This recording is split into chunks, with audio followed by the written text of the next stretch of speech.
Cheerleader Camp is a 1988 slasher film directed by John Quinn and starring Betsy Russell, Leif Garrett, Lucinda Dickey, Lorie Griffin, Travis McKenna, Teri Weigel, Rebecca Ferratti, Vickie Benson, Jeff Prettyman, and George Buck Flower. The film opens with Allison searching in a locker room. Somebody? I need love. Please? That's a little sad. And she wakes up in a van full of cheerleaders, Leif Garrett, and this guy.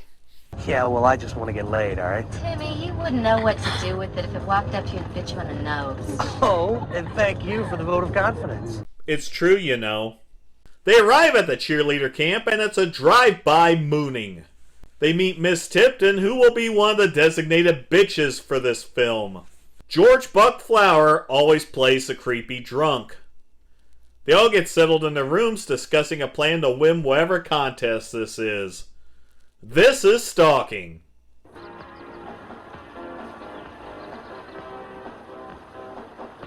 What the fuck is this, a model shoot? Jesus, this place is crawling with pervs. There's a topless pissing contest and Timmy gets busted. Excuse me, exit stage left. He got what he wanted, why is he trying to flee? Allison goes for a walk and, well, that's one way to get rid of the competition. And it looks like a suicide. Be strong, my pretty, and sleep tight. Wait, you're not postponing this shit? Maybe send everyone home until it's a better time? Those few of us who are too unstable, don't let this child's unfortunate choice dampen. You're not even calling the cops? Hey, let's watch footage of the dead girl topless. Back in the cabin, Allison and Corey have a discussion. I think she may be depressed. I don't mean I would ever try it or anything like that, but sometimes in my mind, in the dark side, I think of it.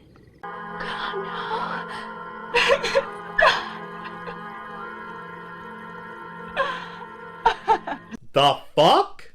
With a fam, and we'll tell you this, she ain't no sham. Next is Ronnie, she acts kinda funny. I want them all to die after that. You know, one minute you're one way, the next minute you're another. I can't figure you out.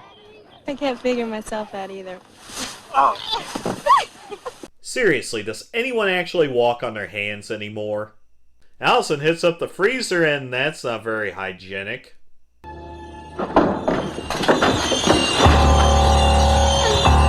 Holy shit!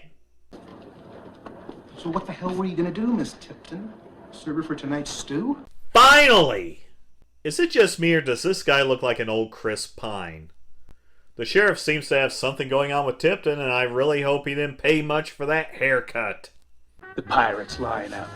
Woo! Go! The Cougars have the ball in the 22. I know I keep shitting on this actor playing the sheriff, but he reminds me of a really low-rent Brian Doyle Murray. He's almost there! He's almost there! That wasn't hot. You know you're gonna go to hell for lying like that? This unit's gonna get me to heaven. Besides, if God didn't want me to do this, he wouldn't have made washcloths. What a load of bullshit.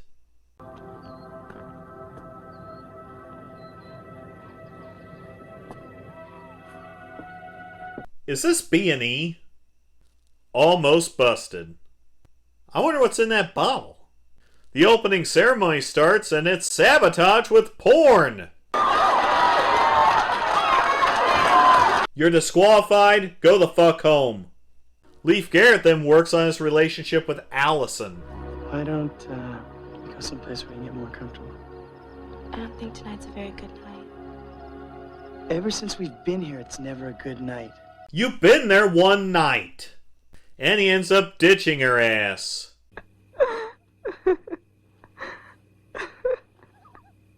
Is she crying or laughing?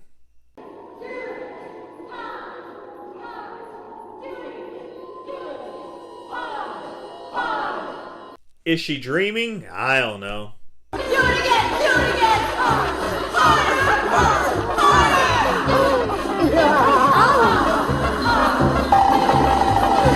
That was wonderful. Ready? Okay. Window alligators are the best. We're the team that's ahead of the rest. These guys aren't very good. I wonder how they even got in this contest. There's more swimming and moves are made, but Brent leaves, so Pam goes looking.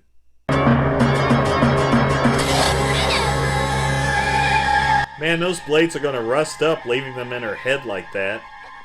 Here's some more dreaming.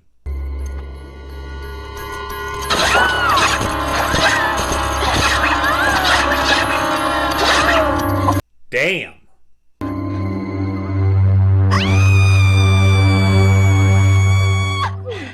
Hey, Corey. Why would you do that? And now the film becomes an after-school special.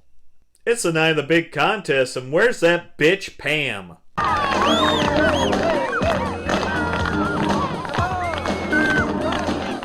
These are the shittiest mascots I've ever seen. Corey loses and gets conceited. I should have won. Miss Tipton had this whole thing rigged. It's only mascots, Corey.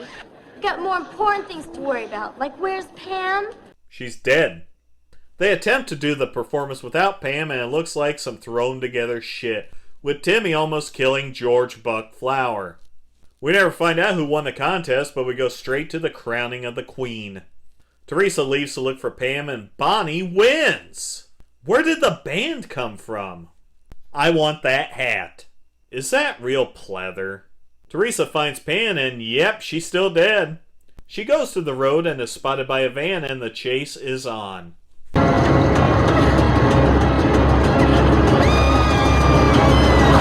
Why didn't she go around the tree?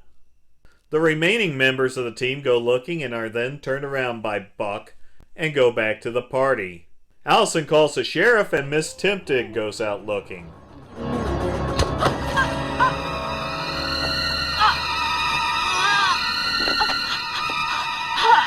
Thanks for showing any of what happened.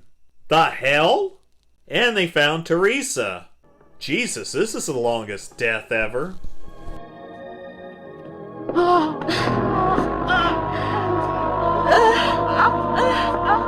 Don't hold on to the murder weapon.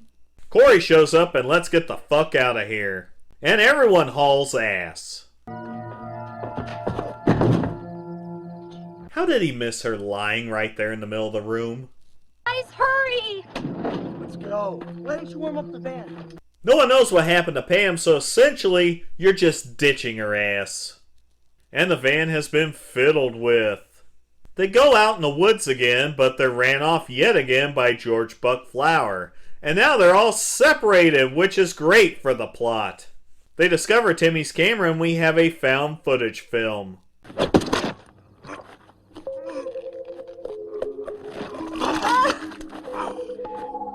I guess he has some guts. Luckily, they had time to set up this booby trap. Hopefully that holds off the killer so the sheriff has time to arrive.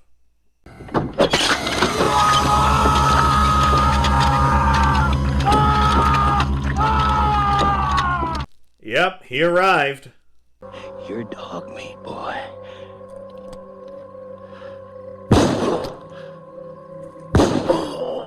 And it's a save! I guess it's over. We can celebrate by the fire now.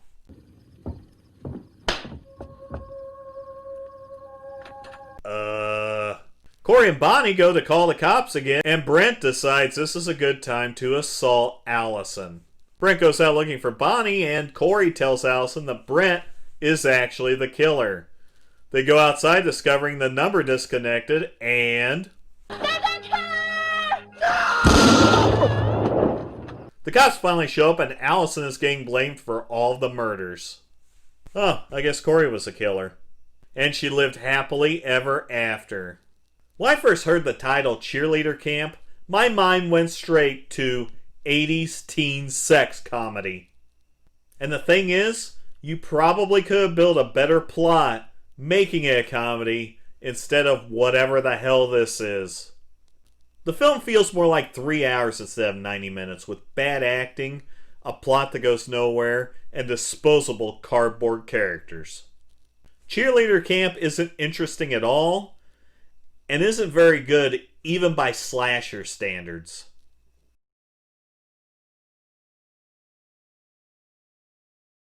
Line of duty my ass.